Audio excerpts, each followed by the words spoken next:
Kom ons maak ons oë toe en dan bid ons saam. Ons almagtige God, Hemelse Vader, Here, U is die Alfa en die Omega, die begin en die einde, die eerste en die laaste, die een wat is en wat was en wat kom, die Almagtige.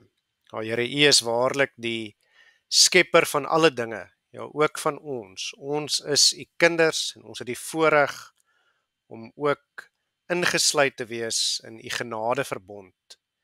Here, ons dankie dat U 'n bemoeienis maak met ons. Ons dankie dat ons U kan ken en ons dankie dat U ons ook deur en deur ken.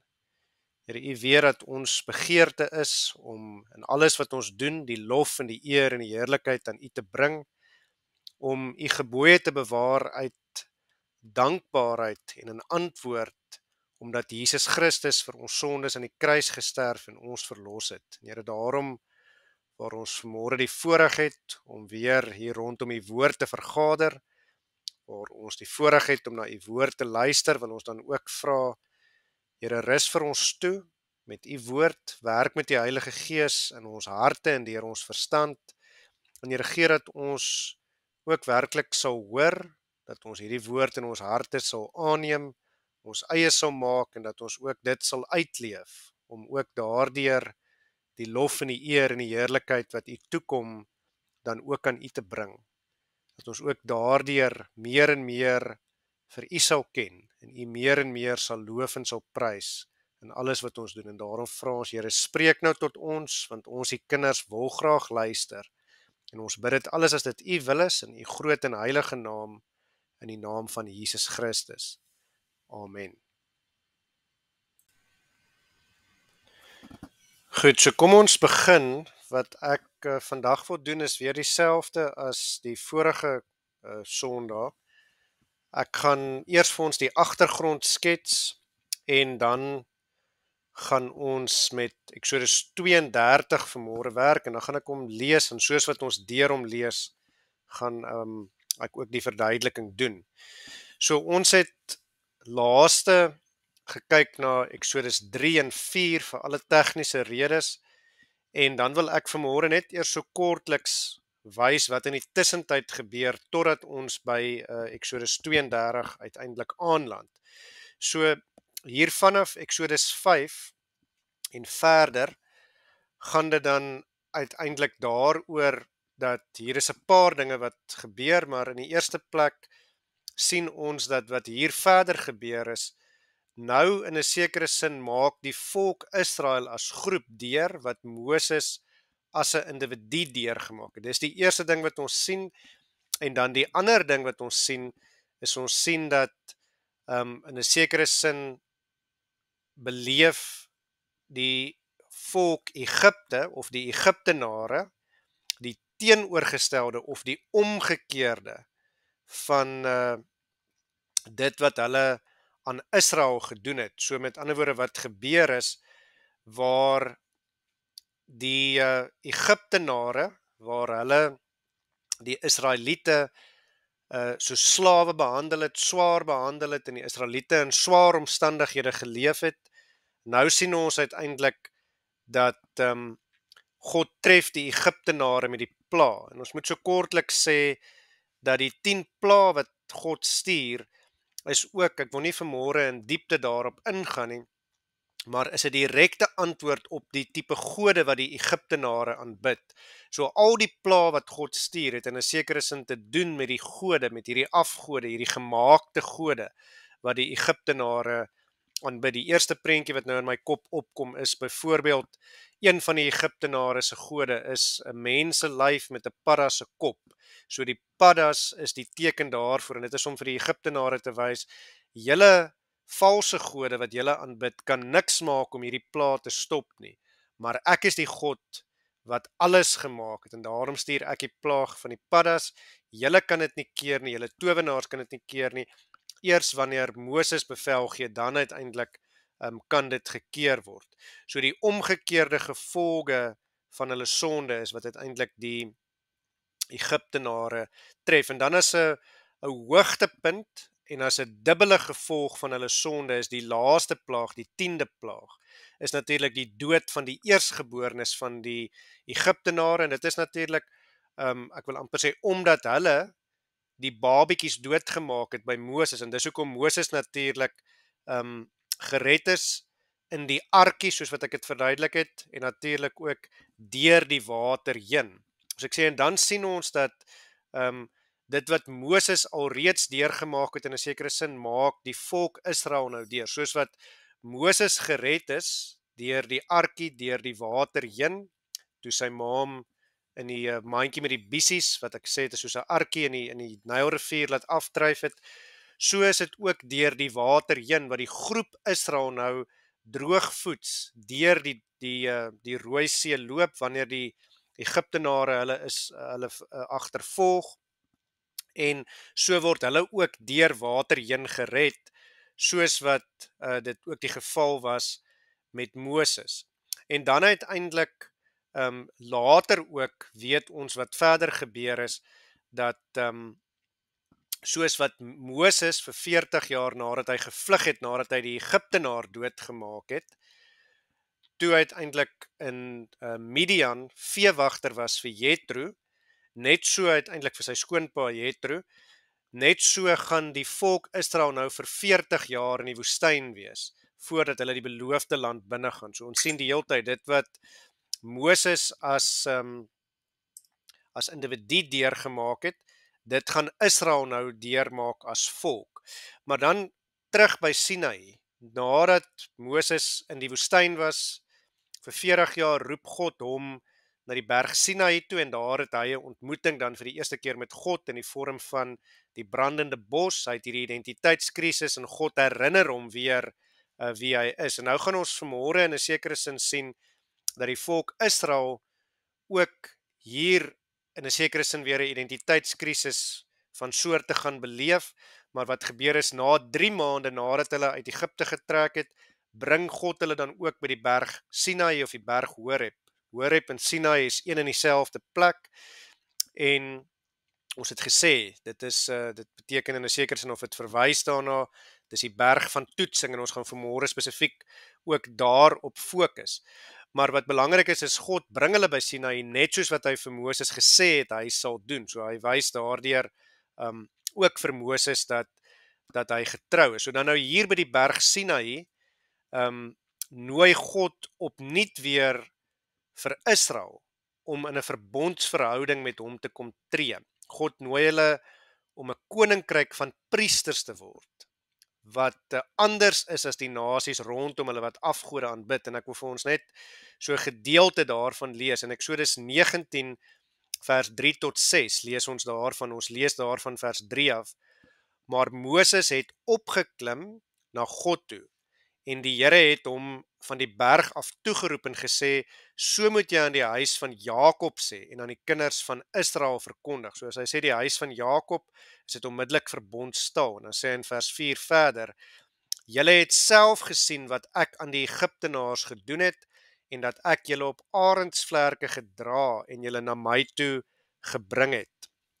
As julle dan nou terdee na my stem luister en my verbond hou, sal julle my eiendom uit al die volke wees, want die hele aarde is myne. So net weer daai versekering wat ook hier aan Moses gegee word, maar hier is dit belangrik, ek wil die aandag daarop vestig, as julle terdee na my stem luister, so julle moet gehoorsaam wees. Gehoorsaamheid is nog heeltyd 'n belangrike tema.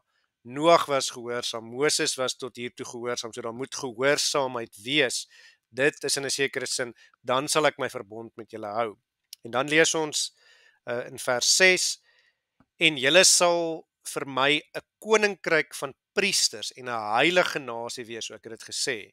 Dis die doel uiteindelik, en dit is die taal van Openbaring ook, daar in Openbaring 1, waar God ook vir ons sê, omdat ons gewas is in die bloed van Jesus Christus, daarom het God ons gemaak, konings en priesters vir sy God en Vader. So dit is daardie taal, dis die doel. Ons moet onsself ook offer, en die priester is die wat ingetree deur die diere te offer vir die volk. En dit is 'n baie belangrike tema vir vanoggend ook, want ons sal nou sien Moses is die een wat vir die volk intree as priester. Onthou, hy is sy maanpa, sy Hebreëse maanpa of sy Israelitiese maanpa was uit die stam van Levi. Hulle was Lewiete gewees. So hy kwalifiseer tegnies hier in die priestersamp en ons gaan sien dit speel 'n belangrike rol dat hy tree in uiteindelik vir die volk. So ek lees net weer vers 6 en julle sal vir my 'n koninkryk van priesters en 'n heilige nasie wees. Dit is die woorde wat jy aan die kinders van Israel moet meedeel. En dan sien ons nou hier, en dan gee God vir hulle die 10 gebooie, om te sê, as julle my verbond wil hou, my kinders wil wees, my priesters wil wees, nadat ek al hierdie wonders alreeds vir julle gedoen het, die 10 pla, nadat ek julle deur die Rooi See gelei het, toe die Egiptenaars julle agtervolg het, nadat al hierdie dinge gebeur het, as julle my kinders, my priesters, my volk wil wees, hier is die 10 gebooie, dis dan, ek wil amper sê, die reëls wat julle moet nakom, of waar binne julle moet leef, maar die mooi daarvan, is die 10 gebooie is daai raamwerk, waar binne God hulle ook sal beskerm, en hulle sal lei, maar dis nie net sommer maar net 'n stel reëls nie, dit is om hulle juis anderster te maak, as die afgode aanbidders, as die ander volke rondom hulle. En die ander mooi ding van die 10 gebooie is, wanneer hulle die 10 gebooie onderhou, is dit ook tot hulle eie voordeel, en sal hulle uiteindelik ook voordeel daaruit trek. So dis nie net 'n ding wat God wil hê hulle moet doen, omdat God dit nou wil hê nie, dis ook vir hulle eie beswil. So ja, maar dan gee God al die wette aan hulle, en aan Moses om te onderhou, en ons weet natuurlik die volk is bang, en hulle sê vir Moses, maar gaan jy en gaan praat jy met God, en dan is Moses vir 40 dae daar bo op die berg, op Horeb of Sinaï dan nou, die berg van toetsing, en dan is dit ironies in 'n sekere sin, dat die eerste 2 gebooie, wat God gee, vir hulle om te onderhou, of vir hulle gegee het in elk geval, is dat hulle hom as die enigste God moet erken, en dat hulle nie afgode moet aanbid nie. Kom ek lees dit vir ons in Eksodus 20 verse 3 tot 6, ons ken dit, jy mag geen ander gode voor my aangesig hê nie, jy mag vir jou geen gesnede beeld of enige gelykenis maak, van wat bo in die hemel is, of van wat onder op die aarde is, of van wat in die waters onder die aarde is nie. Jy mag jou voor hulle nie neerbuig en hulle nie dien nie, want ek, die Here jou God, is 'n jaloerse God, wat die misdaad van die vaders besoek aan die kinders, aan die 3de en aan die 4de geslag van die wat my haat. En ek bewys barmhartigheid aan duisende van die wat my liefhet en my gebooie onderhou. So dis die eerste 2 gebooie. Maar dan terwyl Moses op die berg is die volk aan die onderkant besig om die goue kalf te maak as afgod wat hulle wil aanbid. En dis nou waar ons die leiersels vir môre optel, en dis waar ons gaan begin lees in Eksodus 32. So ek wil vir ons lees, die opskrif sê ook die goue kalf, en ek wil vir ons lees daarvan vers 1 af. So ons lees dan daar, toe die volk sien dat Moses vertoef om van die berg af te kom, het die volk rondom Aaron versamel en vir hom gesê, kom, maak vir ons gode wat voor ons uittrek, want hierdie Moses, die man wat ons uit Egipte land laat optrek het, ons weet nie wat van hom geword het nie. So ek wil amper sê groepsdruk, wat Aaron hier voorsoek. En dan lees ons in vers 2, en Aaron sê vir hulle, ruk die goue ringe af, wat aan die ore van julle vroue, julle seuns en julle dogters is, en bring dit vir my. Toe het die hele volk die goue ringe afgeruk, wat aan hulle ore was, en dit na Aaron gebring, en hy het dit uit hulle hand geneem, en dit met die bytel bewerk, en daar 'n gegote kalf van gemaak. Daarop sê hulle, dit is jou gode, o Israel, wat jou uit Egipte land laat optrek het.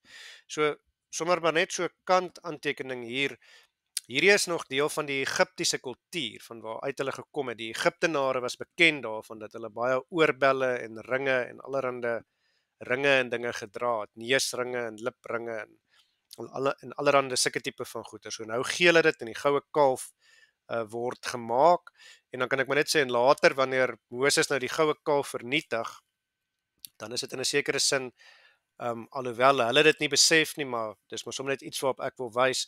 Miskien is dit ook iets wat daarop wys, julle het nog vasgeklou aan hierdie kultuur van die Egiptenare en daardeur 'n afgod gemaak en nou laat God dit heeltemal weg, wil ek amper sê brand wanneer Moses die goue kalf smelt en dan laat hy dit natuurlik laat hulle dit drink, so dan is dit gedaan met dit. Maar goed, en dan lees ons verder. Toe Aaron in vers 5 dit sien, het hy daarvoor 'n altaar gebou en Aaron het uitgeroep en gesê: "Môre is daar fees tot eer van die Here." En hulle het die ander dag vroeg klaar gemaak en brandoffers geoffer en dankoffers aangebring. Daarop het die volk gaan sit om te eet en te drink en hulle het opgestaan om te speel. Goed, so ek wil myself ook weer hier onderbreek by vers 6. In 1 Korintiërs 10, as ek nou reg is, dan kry ons hierdie selfde taal. Die volk het gaan sit om te eet en te drink en het opgestaan om te speel. So dit wys op hierdie, wil ek amper sê, traak my nie agtige houding. Die volk gee nie regtig om nie. Hulle het nou al klaar van God vergeet. Hulle bid nie voor hulle eet nie. Hulle eet maar net, dis maar net nog iets en dan staan hulle op en hulle speel. Daar's geen erns hieraan nie. En dit gaan in 1 Korintiërs 10 juist daaroor leer uit die foute van die verlede. Moenie soos hulle maak nie. Maar God is 'n verterende vuur en alles kom uit sy hand uit en daarom moet ons hom ook dank vir alles. So dis nou wat hier gebeur en dit gebeur in 'n sekere sin nou juist terwyl God bo op die berg besig is om vir Moses die wette te gee.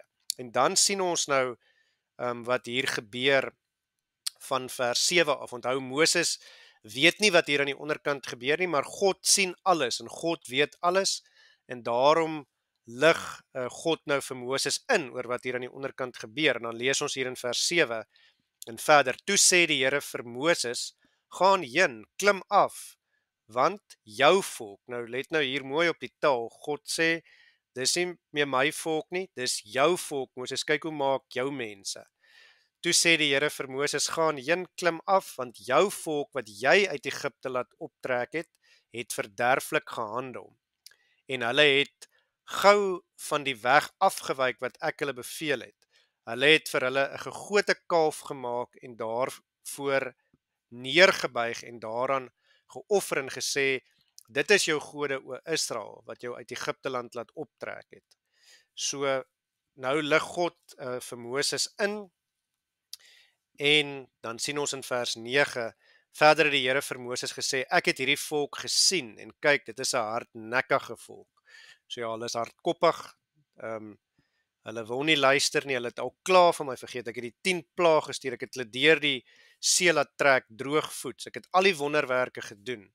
En ten spyte daarvan het hulle my al klaar vergeet. En is ons nie maar baie keer dieselfde nie. God doen wonderwerke in ons lewens, hy lei ons, hy rig ons, hy gee vir ons uitkoms, maar te gou is ons maar weer besig met ons eie afgode, iets wat vir ons belangriker is as God. En dan kom ons by vers 10. Vers 10 is baie belangrik. In vers 10 lees ons dan antwoord God en hy sê: "Laat my dan nou begaan, dat my toorn teen hulle ontvlam en ek hulle verteer, dan sal ek jou tot 'n groot nasie maak." So hier is dit belangrik dat die woorde hier "laat my nou begaan" word in die Hebreëus letterlik vertaal met "gee my rus." So God sê hier in 'n sekere sin vir Moses: "Gee my rus." Nou hier's baie lyne wat ons nou hier kan trek, want onmiddellik wanneer ons dit hoor, dan is daar 'n klomp goed wat in ons gedagtes opkom en die lyne wat ons terugtrek na die begin van Genesis toe en verder. So natuurlik laat dit ons dink aan God wat in 6 dae geskep het en op die 7de dag het hy gerus van sy skepping. En dit laat ons natuurlik ook dink aan Moses, want nie aan Moses nie, aan Noag, want Noag se naam beteken rus. En dan onmiddellik wanneer ons hier in vers 10 lees dat my toorn teen hulle ontvlam en ek hulle verteer, dan dink ons daaraan dat met die vloed het God die hele wêreld getref en as te ware die hele wêreld verteer of dan uitgewis. So maar wat hier gebeur is, dat God sê eintlik in 'n sekere sin, ek is nou moeg vir hulle en hulle sonde, so gaan hanteer jy hierdie saak, Moses? Dis eintlik wat God hier sê, want as jy dit nie gaan hanteer nie, dan gaan ek hulle verteer. Dit is wat eintlik hier, dan gaan ek hulle uitwis, want ek kan nie meer hulle sonde hanteer nie. Dis in 'n sekere sin wat God hier sê, en dan verder wil ek daarop wys, hierdie is 'n baie goeie aanbod, 'n baie goeie deel wat God hier vir Moses gee. God sê vir Moses, ek sal hulle verteer en dan sal ek jou tot 'n groot nasie maak. So hy sê, Moses, kom ek begin oor met jou, en ons vergeet van hierdie hardnekkige sondaars wat al het ek al hierdie wonders aan hulle gedoen, so vinnig maar weer van my vergeet het. Kom ek en jy begin oor. En onthou wie's Moses? Hy is hierdie ou wat dis hierdie einste klomp Israeliete wat hom verwerp het toe hy die Egiptenaar doodgeslaan het en hy die volgende dag hulle uitmekaar uit wil haal. Toe sit hulle wat vir hom sê, gaan jy ons ook nou doodslaan soos Egiptenaar? En toe moes hy vlug. Hy het hulle afgeskryf en toe het hy veewagter geword. Hy het vergeet van hulle, sy lewe het aangegaan vir 40 jaar. So hierdie moes 'n baie aanloklike aanbod vir Moses gewees het, maar hierdie is juist deel van die toets. En so hier op Sinaï, die sinspeling met die woorde vir die berg Sinaï ook, het ons alreeds laasweek ook gesê, wys op toets. Dis die berg van toetsing. So hierdie is deel van Moses se toets, maar ek sal dit nou verder gaan ek dit ook vir ons duidelik maak. En nou sien ons uiteindelik dat hier van vers 11 af, nou tree Moses vir die volk in. En hierdie is baie belangrike gedeelte. Nou lees ons in vers 11, maar Moses het die Here sy God om genade gesmeek. So, hy smeek vir God om genade en gesê, waarom, o Here, sou u toorn ontvlam teen u volk wat u met groote krag en met 'n sterke hand uit Egipte land uitgelei het? Waarom sou die Egiptenaars spreek en sê, in kwaadwilligheid het hy, dis nou God, hulle vir Israel uitgelei om hulle in die berge om te bring en hulle van die aardbodem af te vernietig? So wat hy nou hier sê, is hy sê, Here, u dit alles tog nie verniet gedoen nie. So in 'n sekere sin herinner Moses vir God nou hier, en ek sal nou iets daaroor sê, aan wat God alles gedoen het, en hy smeek vir God. Onthou ons, dis belangrik, hy sê nie vir God of hy skryf hom voor of enigiets nie, nee, hy smeek vir God. En hy sê, Here, asseblief moet hulle nie uitdelg nie. So hy's besig om vir hulle in te tree. Dan lees ons verder hier in die tweede gedeelte van vers 12, en dis 'n belangrike gedeelte. Dan sê Moses verder vir God, wend u af van die gloed van u toorn en laat dit u berou oor die onheil van u volk. Nou hier is dit baie belangrik dat hier word dit vertaal, hierdie gedeelte, dat Moses sê vir God, u moet berou hê en laat dit u berou oor die onheil van die volk, of die onheil wat u beplan oor die volk. So hier is dit baie belangrik, die 2020 vertaling sê, kry tog spyt oor u besluit om hulle te verteer. Maar ons weet, God kan nie berou hê nie, want God se plan van die begin af, en dit wat God doen, is volmaak. So aan die een kant moet ons onthou, hierdie is uit die oogpunt van die skrywer, wat nou Moses self was, maar wat dit later geskryf het. En dan aan die ander kant, as ons gaan kyk na hierdie woord van, laat dit u tog berou, of laat dit u berou, dan sien ons dis die Hebreëse woord nagam. Nou nagam se letterlike vertaling is, vir ons in Afrikaans, is vertroos, of in die Engels is dit comfort. So eintlik wat hier staan is, Here, vertroos u self. En waaroor gaan dit hier? Hier sien ons waar hierdie toets, nou onmiddellik as ons hoor troos, dan dink ons ook weer aan Noag. So die lyn word ook weer teruggetrek na Noag toe, want wat is daar van Noag gesê voor sy geboorte? Hy is die een wat die volk sal troos, of wat sy mense sal troos. En hoe het Noag dit gedoen? In die besonder deur op God te vertrou, deur nadat hy uit die ark uitgekom het, daardie reindiere natuurlik aan God te offer. Daar was nie baie diere nie, maar Noag het sy vertroue in God gestel en so vir God genagam, getroos, gecomfort, deur die offers wat hy gebring het. En waaroor het dit eintlik gegaan? Dit het gegaan oor Noag wat sy vertroue in God stel. En dis die toets hier, dis wat ons nou moet raak sien. Dis die toets wat nou ook hier na Moses toe kom. Dit gaan nie hier oor God wat vertroos moet word, of God wat moet berou hê oor sy eie besluit, en die God se besluite is volmaak. Maar dit gaan hier oor Noag, oor Moses wat uiteindelik hierdie toets moet slaag en uiteindelik wat ook nog verder moet groei as die een wat intree hier uiteindelik vir die volk. So hier moet Moses homself ook totaal en al oorgee aan God en oorgee vir die volk, soos wat Noag bereid was om op God te vertrou. En dis die toets. So Sinai is die berg van toetsing. So dis wat hier gebeur. En verder is dit belangrik dat ek hier moet sê, ek het al reeds gesê, Moses het vir God herinner. En nou sien ons dit verder ook in vers 13. In vers 13 lees ons dat Moses sê nou vir God, gedenk aan Abraham, Isak en Israel. So nou gebruik hy ook die erenaam vir Jakob aan Israel, u knegte, vir wie u by jouself gesweer en aan wie u gesê het, ek sal julle nageslag vermenigvuldig soos die sterre van die hemel en hierdie hele land waarvan ek gespreek het, sal ek aan julle nageslag gee, dat hulle dit vir ewig kan beerwe. En dan lees ons in vers 14, toe het die Here berou oor die onheil wat hy gesê het, dat hy sy volk sou aandoen. So weer eens, God het nie berou nie, maar Moses het vir God herinner, en ons moet ook vir God aan sy beloftes herinner. Maar waaroor gaan dit? As ons vir God herinner aan sy beloftes, gaan dit nie oor God wat dit vergeet het nie, maar oor ons wat God se beloftes onthou, as ons ook die toets wat God voor ons lê, dan uiteindelik ook slaag. So wat ek probeer sê is, deur vir God te herinner aan sy beloftes, is dit eintlik ons wat God se beloftes onthou. So dis ook hier wat in Moses se geval gebeur. Hy herinner vir God. Hy sê, Here, ek het 'n identiteitskrisis gehad. U het vir my gesê, ek is die kind van Abraham, Isak en Jakob. U het 'n verbond met Abraham, Isak en Jakob gesluit, of Moses gebruik hier die erenaam Israel. Moenie daarvan vergeet nie, maar deur vir God daarin te herinner, is Moses eintlik besig om dit self te onthou en sy eie geloof dan te versterk. En is dieselfde wanneer ons ook bid en wanneer ons vir God aan sy beloftes herinner, dan is dit eintlik ons wat dit onthou deur vir God te herinner. So dit is hierdie sirkelbeweging.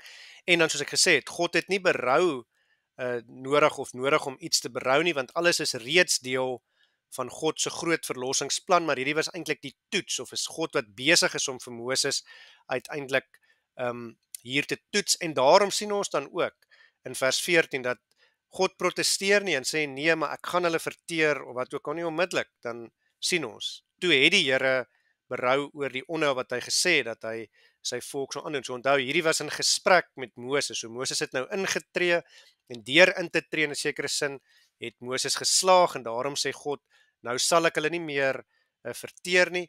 Dit is nou die feit dat jy bereid is om vir hulle in te tree. Ons gaan dit nou nog verder sien, en spesifiek daarvan vers 30 af.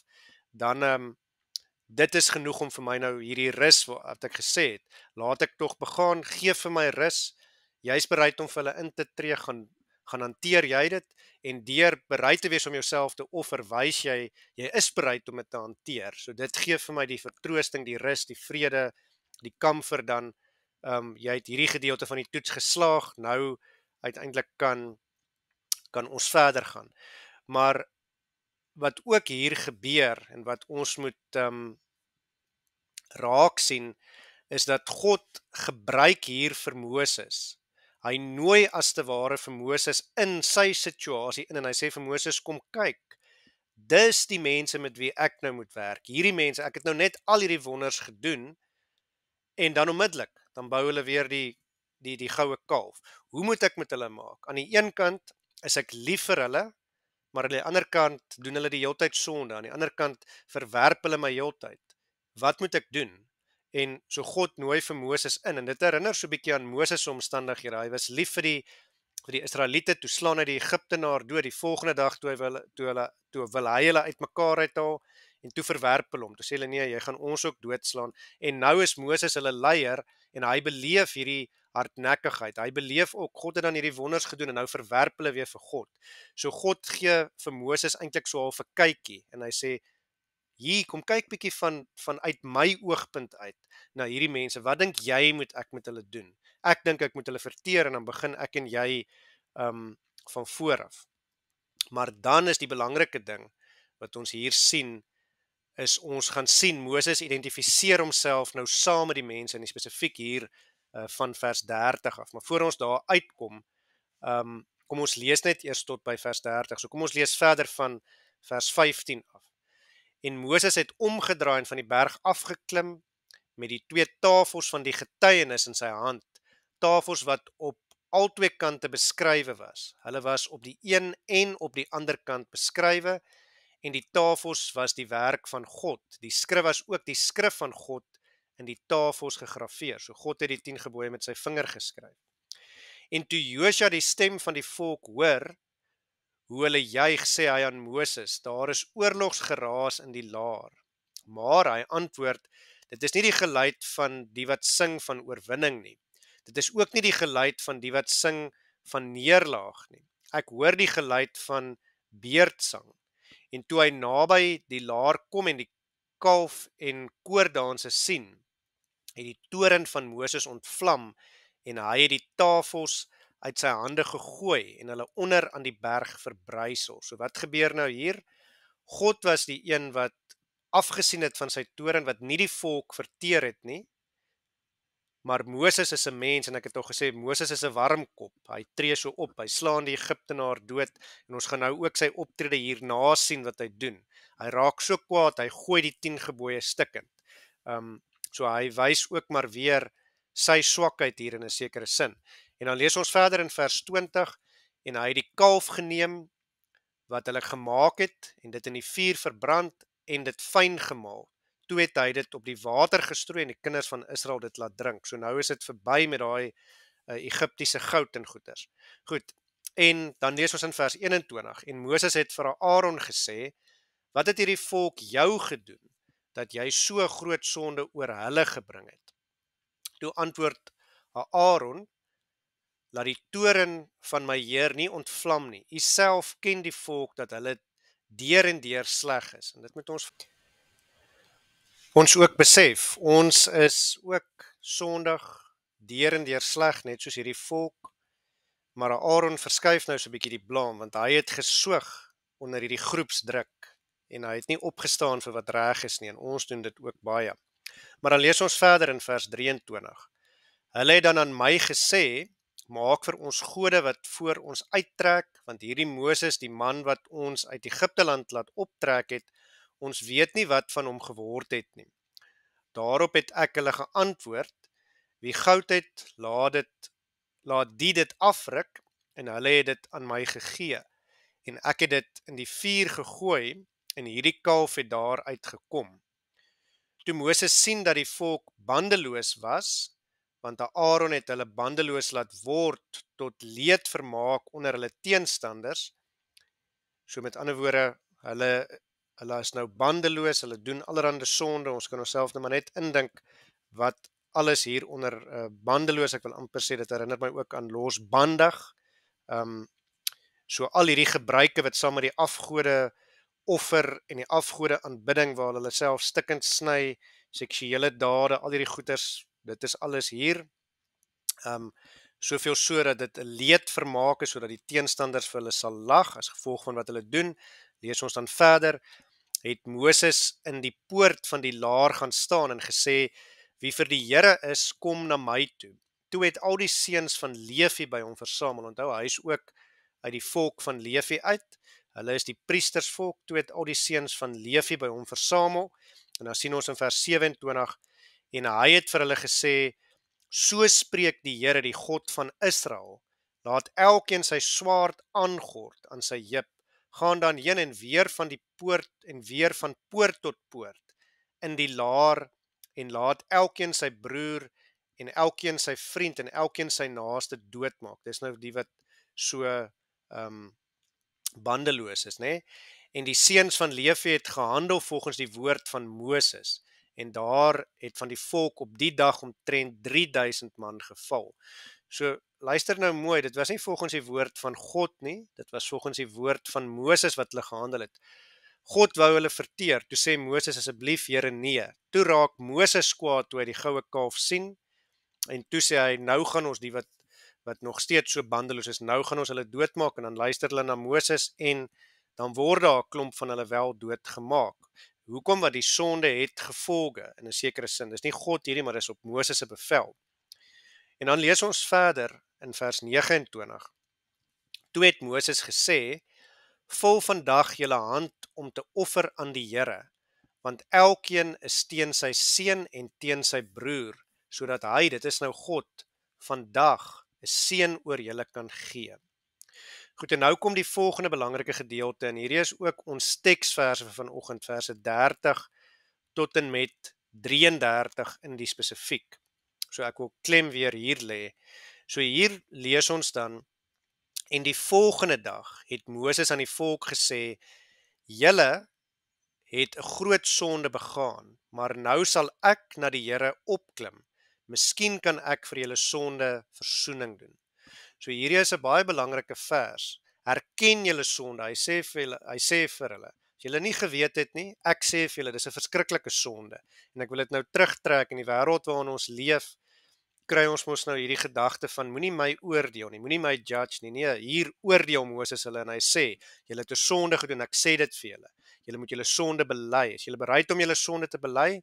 Kom, ek klim op en ek gaan smeek weer by God dat hy julle sonde moet vergewe, want dit is belangrik. As ons in 'n verhouding met God moet wees, dan moet ons daar begin. Ons moet besef, ons is ook deur en deur sleg en ons moet ons sonde eerstens erken en ons moet dit voor God bely. En dan lees ons verder.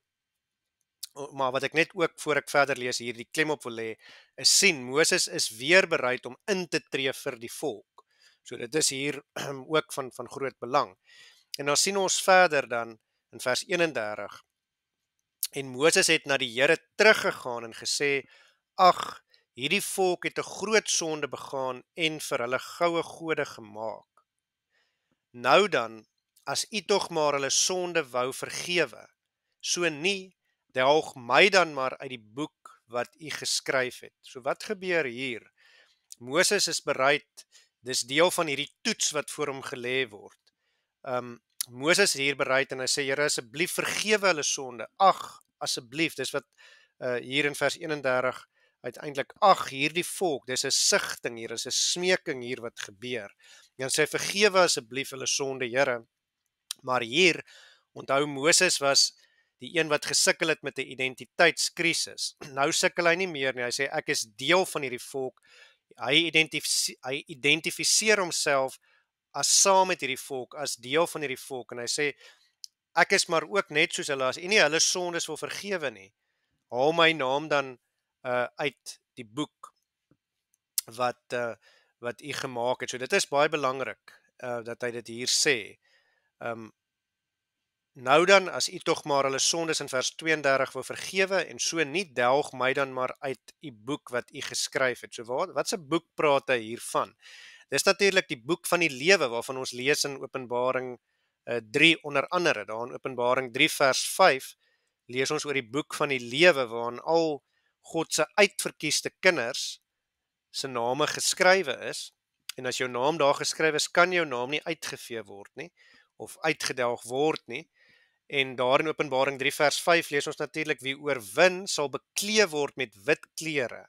En ek, dit is Jesus Christus hier, en ek sal sy naam nooit uitwis uit die boek van die lewe nie. En ek sal sy naam bely voor my Vader en voor sy engele."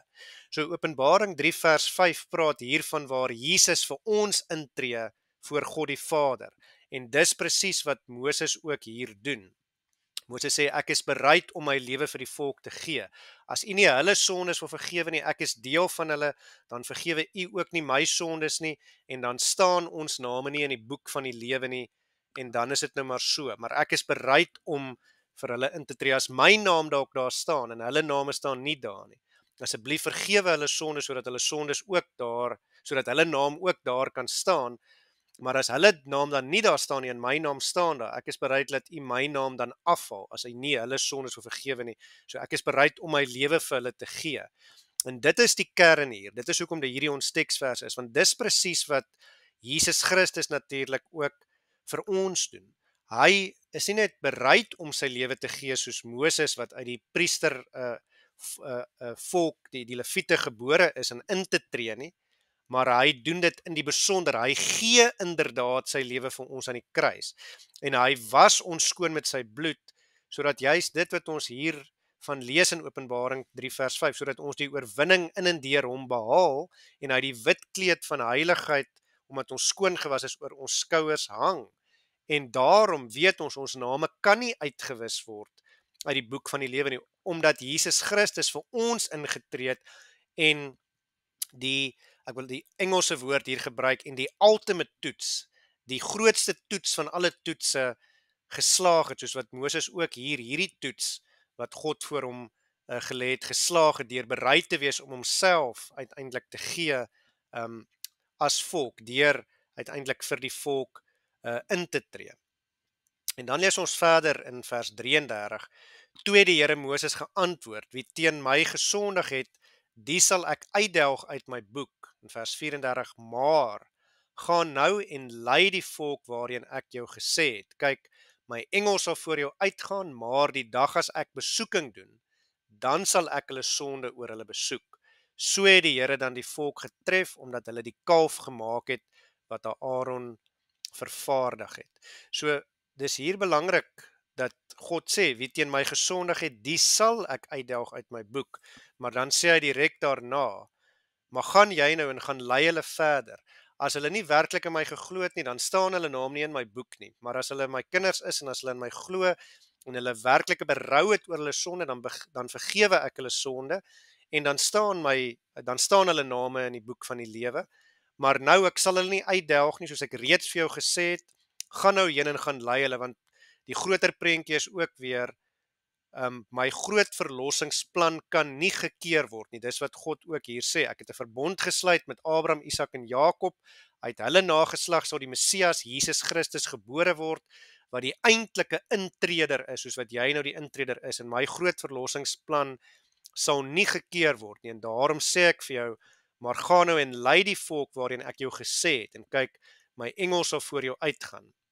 Maar met die oordeelsdag sal ek besoeking doen en sal almal gestraf word oor hulle sonde, want ek is ook die groot regter wat regverdig sal oordeel wanneer daar geoordeel word, en verder ook, want daar is gevolge op die sonde, soos wat jy nou reeds gesien het, die geval ook was by die Egiptenare. En dit is die kern van waarmee ons vanmôre dan besig is. Maar kom ons sluit af. Dan wil ek afsluit en sê, wat gebeur uiteindelik verder? Moses tree 5 keer in hier vir die volk. Ek het verlede Sondag gesê, 5 is 'n belangrike getal wanneer dit kom by Moses.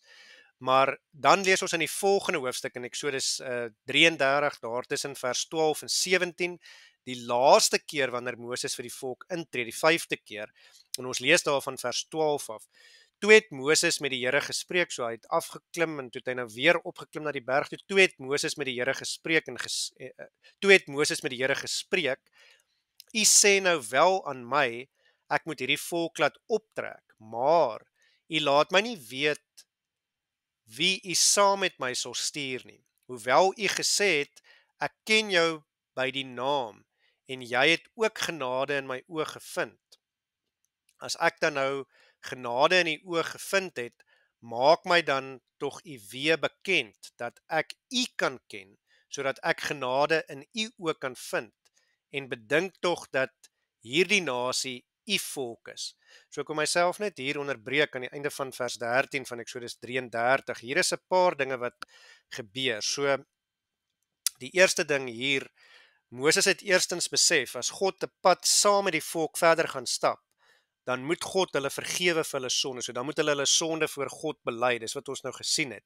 Nou het hy gaan intree en het hy gesê, Here, asseblief vergewe hulle sondes. Maar Moses weet ook verder dat as God nie ook saam met hulle is nie, dan is dit nie moontlik nie, en dan gaan hulle nie hierdie uiteindelike reis deur die woestyn kan meemaak en die beloofde land kan binnegaan nie. So nou sê hy ook, Here, ek wil ook hê dat U moet vir my sê wie gaan saam met ons gaan. As ek dan genade in U oë gevind het, ek wil U ken. So hier is ook die verandering wat hier plaas, en wat het gebeur, waar Moses nie geweet het wie hy is nie, nou sê Moses vir God, dat U het gesê, ek ken jou by die naam, so U weet wie ek is, en nou weet ek wie ek is. Ek het nie meer 'n identiteitskrisis nie, maar ek wil U nog beter leer ken, en ek wil hê die volk moet U nog beter leer ken. As ek dan genade gevind het, dan moet U vir my sê wie verder sal met ons gaan wees. En dan sluit hy ook af en hy sê, en bedink tog dat hierdie nasie u volk is. So wat het gebeur aan die begin toe God kwaad was, het hy gesê, Moses, hierdie is jou volk, gaan kyk wat het jou volk gedoen, toe hulle die goue kalf gebou het, maar nou, wat het Moses gedoen in ons teksverse? Moses het gesê, ons lees dit hier in vers 31 ook, en hy sê, en Moses het na die Here teruggegaan en gesê, ag, hierdie volk het 'n groot sonde begaan en vir hulle goue gode gemaak, nou dan as u tog maar hulle sonde wou vergewe, en so nie, delg my dan maar uit die boek. Toe die Here Moses geantwoord, wie teen my gesondig het, die sal ek uitdaag uit my boek uit, maar gaan nou heen en lei die volk, waarheen ek jou gesê het, en kyk, my engel sal voor jou uitgaan. So God het ook hier, volgens die skrywer, van die skrywer se oogpunt verander. Hy sê nie meer dis Moses se volk nie, hy sê nou weer dis hierdie volk, en elke keer wanneer Moses met God gepraat het Moses weer vir God herinner, soos daar in vers 13, dat hierdie is u volk. So dit is weer, ons kom nou by mekaar, wie is Moses?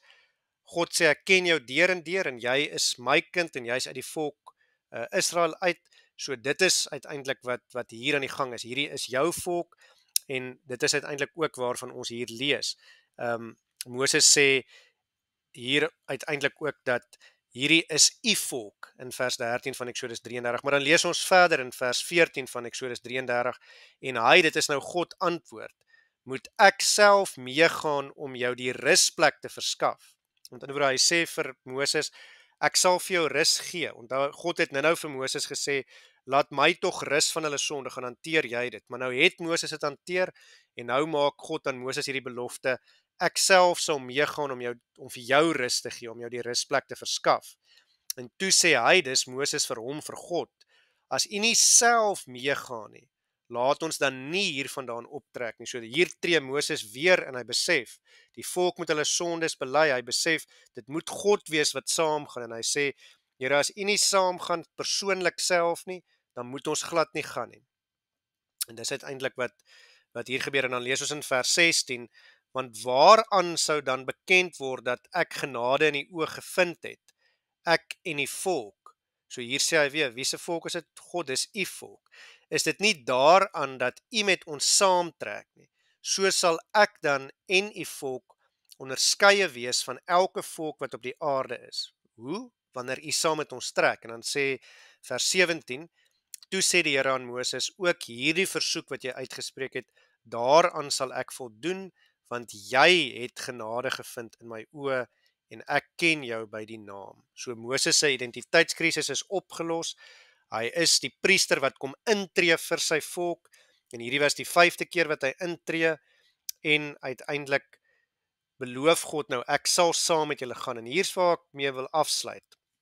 Uiteindelik sien ons dan aan die einde van die boek Eksodus, in Eksodus 40, daar in vers 34, God was in die wolke en in die donderweer bo op die berg Sinaï teenwoordig, maar dan sien ons dat die wolk afkom, en uiteindelik in die tabernakel, die draagbare tempel, wat God gesê het, hulle saam met hulle moet dra, dat God uiteindelik sy teenwoordigheid deur die wolk daar kom vestig in die tempel, in die tabernakel.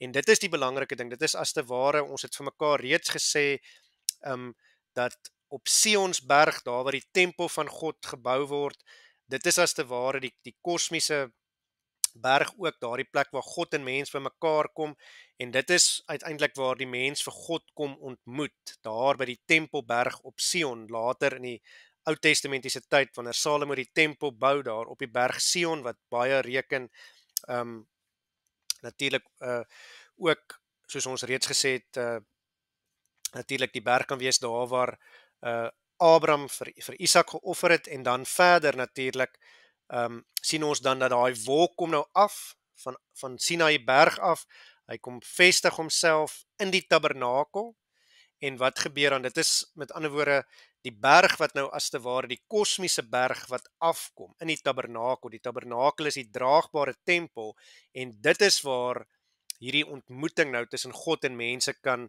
plaasvind, maar natuurlik deur die priesters wat dan die offers daar by die tabernakel moet bring, om in te tree vir die sonde van die volk Israel. So dis in 'n sekere sin waar dit alles in beweging gebring word, omdat Moses hier smeek, Here asseblief vergewe ons sondes, omdat hy hier intree, wil ek amper sê, word die geleentheid nou geskep, met die tabernakel, God wat afgekom het na die tabernakel, toe dat deur die offers later, deur die woestyn heen, binne die tabernakel wat die priesters bring, kon daar versoening gedoen word vir die volk se sonde. En dan wil ek afsluit deur te sê, en juis ook so, moet ons besef, alleenlik omdat Jesus Christus vir ons ingetree het, deur homself vir ons te kom offer as die volmaakte offer.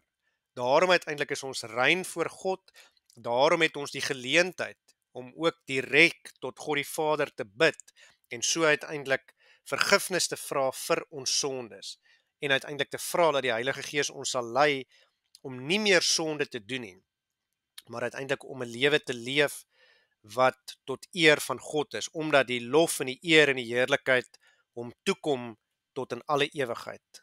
Amen. Kom ons sit weer net so en dan bid ons saam.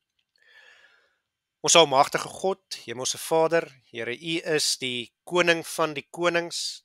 Here, U is die skepper van alle dinge, ja, ook van ons as swak, nietige sondaar mense. Here, so dikwels is ons maar soos Israel van ouds.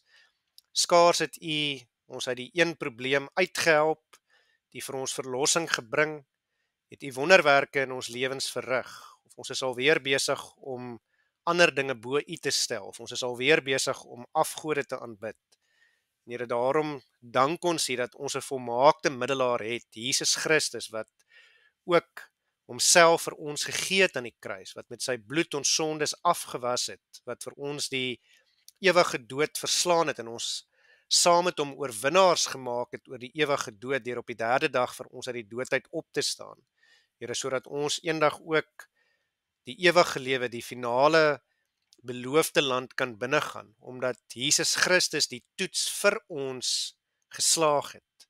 Here, ons dankie daarvoor, en daarom vra ons, Here, lei vir ons ook deur hierdie week, deur die res van ons lewens, dat ons sal besef, alles is maar net genade uit die hand. Ons is te swak en te sondig om dit op ons eie te bereik, en daarom het ons iemand nodig wat die toets vir ons sal slaag. Daarom het ons iemand nodig om vir ons in te tree. Here, ons weet omdat Moses hier homself bewys het as een wat kan intree, daarom in die Nuwe Testament, daar wanneer die Here Jesus Christus op die berg van verheerliking is in Matteus 17, dan sien ons ook dat dit ook Moses en Elia is wat afkom om die Here Jesus te versterk voor sy finale toets. Daar waar hy finaal vir ons moet intree wanneer hy homself vir ons offer aan die kruis. En daarom, Here, dank ons U daarvoor dat Jesus Christus ook vir ons ingetree het. En daarom vra ons, Here, gee dat ons voortdurend sal antwoord met lewens van dankbaarheid, waar ons U wil doen, waar ons U gebooie dan ook bewaar, waar ons ons bes doen om dit te doen, nie sodat ons daardeur gered sal word nie, maar uit dankbaarheid, omdat Jesus Christus reeds vir ons ingetree het, reeds ons versoen het van ons sondes, homself vir ons geoffer het.